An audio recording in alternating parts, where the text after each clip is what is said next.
Have you ever been in conflict with someone? I'm sure that answer is yes.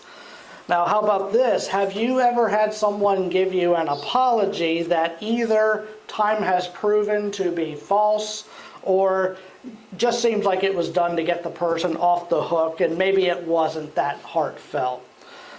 Maybe so. Just a few weeks ago, we talked about the scene where David was fleeing Jerusalem, and as he was walking with his guards and his advisors, a man comes out of nowhere, a man named Shimei, and he's calling out curses on David and his men. He's throwing rocks at them, just making it a miserable time, adding insult to injury since he already has to leave the capital city. Now we fast forward. This guy Shimei, he makes an appearance, then he disappears, and now some things happen. David's son Absalom dies in battle. David is now returning to the capital city, Jerusalem, and all of a sudden this man named Shimei makes another appearance. And all of a sudden it looks like he has done a 180. You'll see what I mean as we go to this scene that we'll look at in 2 Samuel 19. And we will read from the tail end of verse 15 up through 23. So not a real long passage this morning. The words are on the screen as always. Now the men of Judah had come to Gilgal to go out and meet the king and bring him across the Jordan. Shimei, son of Gera, the Benjamite from Bahurim, hurried down with the men of Judah to meet King David.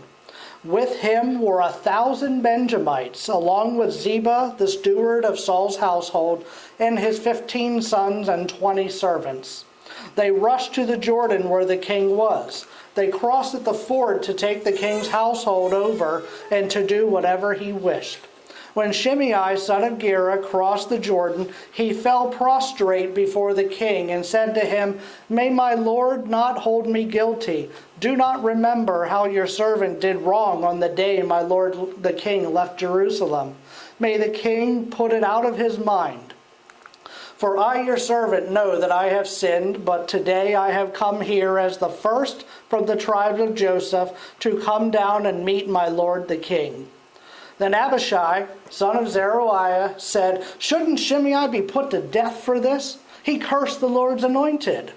David replied, "What does this have to do with you, you son of Zeruiah?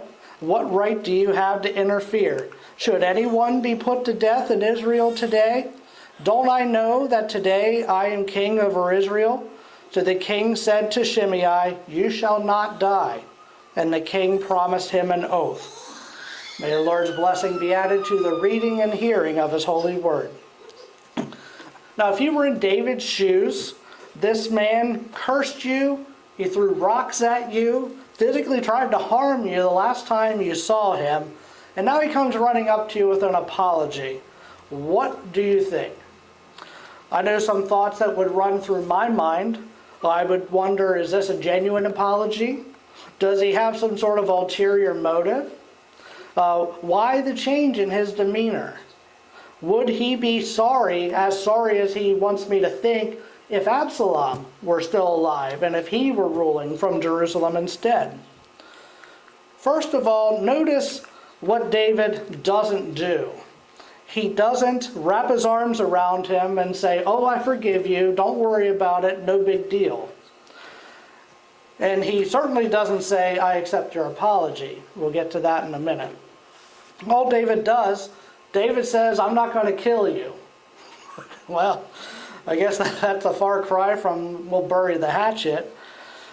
You see, David is very wary of this man because there's a history between them that is tense, to say the least.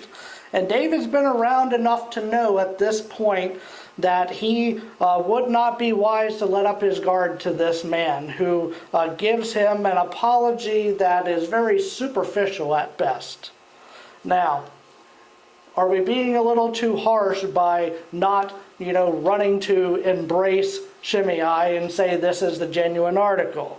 Well, first we need to look at what he actually says. Okay, that's good evidence for us right there.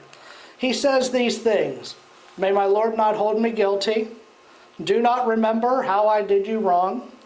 Put it out of your mind, and I know that I have sinned. It's a good start, but is there an apology there?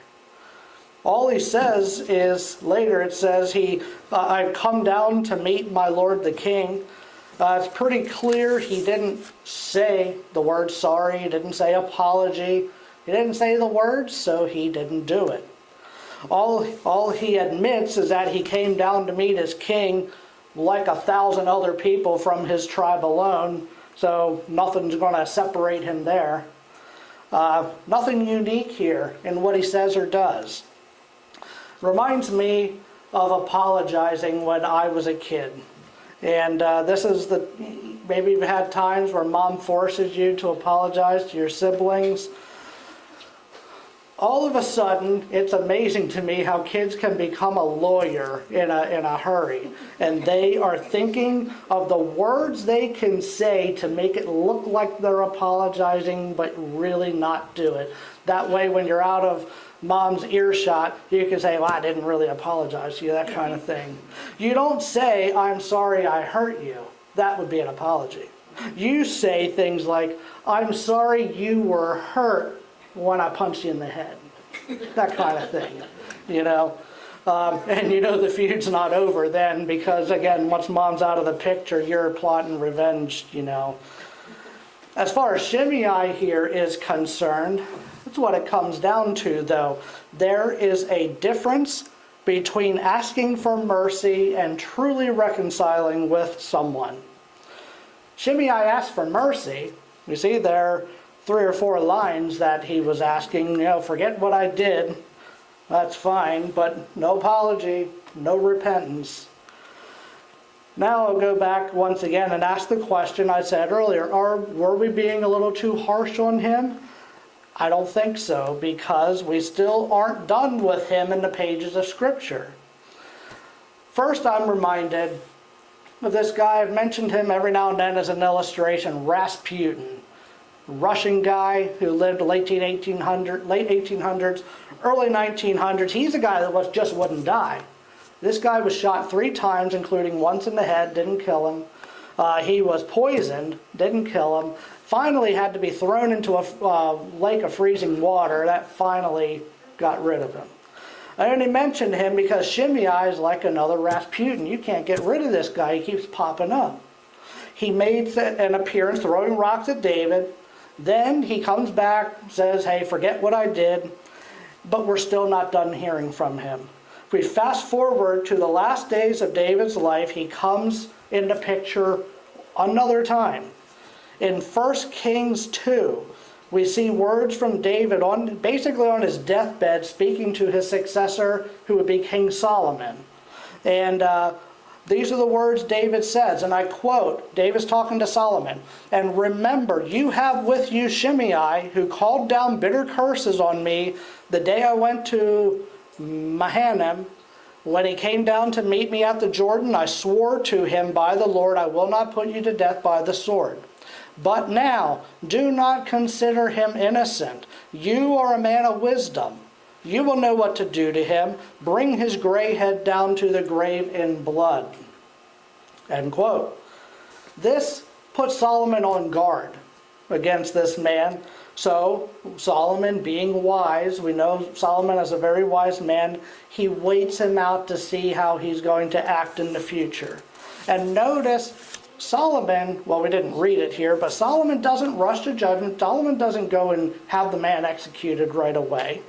Solomon makes a deal with Shimei, and he told him, he says, Shimei, I want you to live in a specific house within the city limits of Jerusalem. Basically, that way I can keep an eye on you. Shimei agrees to it. So far, so good, but then you fast forward the story. A little later in 1 Kings 2, Shimei has some slaves that escape him. Without asking permission, he saddles up, leaves the city, to go collect his slaves, violates the agreement that he had kept with Solomon for 3 years at that time. Solomon hears of the breach and he calls him out when he returns. Solomon says, why did you not keep your oath to the Lord and obey the command I gave you? You know in your heart all the wrong you did to my father David. Now the Lord will repay you for your wrongdoing." So Solomon has Shimei executed, and it's finally the end of the line for Rasputin, as they say. You see, Shimei never truly reconciled, and he never truly repented. He never apologized for what he did because his heart wasn't changed. We don't see any evidence of a changed heart here. He only had selfish reasons to ask for mercy because of David, and in the end, he wanted to do what he wanted to do regardless of the promise and the oath that he made to Solomon. For us here, these are the people we need to always be on the lookout for. They turn up like that proverbial bad penny, and when we encounter them, we can't allow them to use us as a doormat. Look at Shimei. He's from the tribe of Benjamin. He's a devout Jew. And I'm sure he thought everything he was doing the Lord's work. If you transplant him into the 21st century here, he'd probably say, yeah, I'm a Christian, because he looks the part, he acts the part, he went to temple every Sabbath day, so it's just like going to church every Sunday. But is he really what he advertises? Now, for the last point this morning, I want to step back and look at the big picture here. And when we read the Bible and we come to church and we're hearing these things, our goal should be to be drawn closer to God and to learn more about Him. Shimei's story sheds a lot of light on God, on His character, and His plan. This is the guy here, Shimei, who can serve as an example of what a stumbling block to other believers looks like. To see this, though, let's see how God works all this out. And we'll move over to a rather unlikely place, that is the book of Esther. And in chapter 2, we read these words, and this is, just a couple snippets here and there. Now there was in the citadel of Susa, a Jew of the tribe of Benjamin, named Mordecai, son of Jair, the son of Shimei. Shows up again. Mordecai had a cousin named Hadassah, whom he had brought up because she had neither father nor mother. This young woman, who was also known as Esther, had a lovely figure and was beautiful. There we go. Esther, a woman of exemplary character in the face of great trial, which was the first attempted genocide of the Jewish people in history, by the way. She descended from Shimei, this man who showed especially poor character towards David. Not what we'd usually expect. It's like this. We would expect a man of rather poor character and dignity to father children who turn out to be worse than himself, and they grow up and they, father children worse than them, and it's like a downward spiral.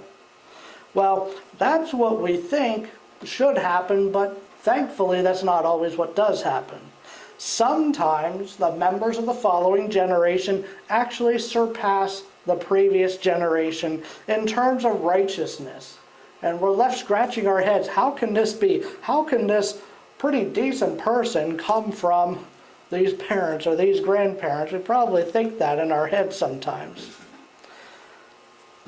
One descendant of Shimei's name was Mordecai, and he's a man who's very crucial in encouraging Esther to use her position in the king's palace to save the people. Contrast this between Mordecai and Shimei. Mordecai refused to bow down in front of this evil man named Haman, who wanted to kill all the Jews. In the other case, Mordecai's ancestor Shimei refused to bow down and honor David, who he should have honored. So, not to be outdone though, Mordecai has this cousin, pretty little girl named Esther. She's the one to name the book after, and she realized that God put her in a position that she could actually save her people, and she obeyed God, and this book tells that story. To this day, every year, Jewish people over in the Holy Land, they will give honor to Esther during the festival of Purim by reading the book of Esther that is told in that book there about Purim. They realize even to this day that their very existence is owed to Esther. Yet she descended from this man of very poor character. The point here is that just like Esther, our salvation, anyone's salvation, is not dependent upon those who precede us. We must make all of our decisions ourselves. Thankfully for us, God doesn't look at us like carbon copies of those who came before. God doesn't deem us condemned if our father or our grandfather or great-grandfather wasn't saved. God looks at us like a blank slate, even when we sin early in our lives. But when we come to faith in Jesus, God looks at us like another blank slate, in the sense that he looks at us through the eyes of what Jesus did instead of what we did. That's sort of the way around getting a blank slate from God. And I got to tell you, this is really the kind of message that I really get into, because you can get into these characters and see the way that they act. And it's just like in our lives, sometimes we encounter people just for a season, and they sort of vanish, and we don't hear from them again. A couple years later, they come back into view. For David, that's the kind of guy Shimei was. And for us, you can relate to these people. If you've spent any time in the real world at all, you've probably met people like them. There are people that you might have had a conflict with, and it's important to realize even when you're a Christian, you will still have conflict. The thing that separates us from the non-believer is that the way that we handle our conflicts. We should handle them differently. We need to handle situations with grace and love. But this is where we develop, sometimes a misunderstanding comes about here. Now, I'm sure you know I have a background in math, so I'm not trying to do anything over anybody's head. I think this is actually a simple way to make sense here. Christian equals love. Christian equals grace. Christian equals meekness. But Christian does not equal being a doormat for other people. Some people think if you're loving, gracious, and meek like the Bible tells us to do, then you never defend yourself. And that's the farthest thing from the truth, actually. Look at David. He was very wary of this individual. Being loving and gracious doesn't mean that you're a doormat for others. You see, as a Christian, you have a duty to protect the honorable interest of your family, of your church, those you love, those who are close to you. And in order to do that, we need to follow the words of Jesus and be wise as serpents, yet harmless as doves. Ultimately, it's about honoring God, and we do that by walking the narrow path. There is a path that will allow us to be good and gracious and meek, but at the same time wary of others who may be threatening us. People think you have to sacrifice love in the name of exercising wisdom. Or maybe they think you can't be gracious and also be firm at the same time. That's not true. Just look at Jesus. What did he say with the woman caught in adultery? He was firm but gracious, and he said, go and sin no more. That's exactly how we should handle those kind of situations. Maybe this week you'll have a conflict with someone. Maybe you're already in the middle of a conflict with someone. Maybe it's a conflict, but do you look at it as an opportunity to grow in your faith? A lot of times we don't think of it in those terms in the heat of the moment. Be the kind of person God calls you to be, since you are a new creation in His Son Jesus Christ. A person who is devoted to serving God rather than serving your own self-interest.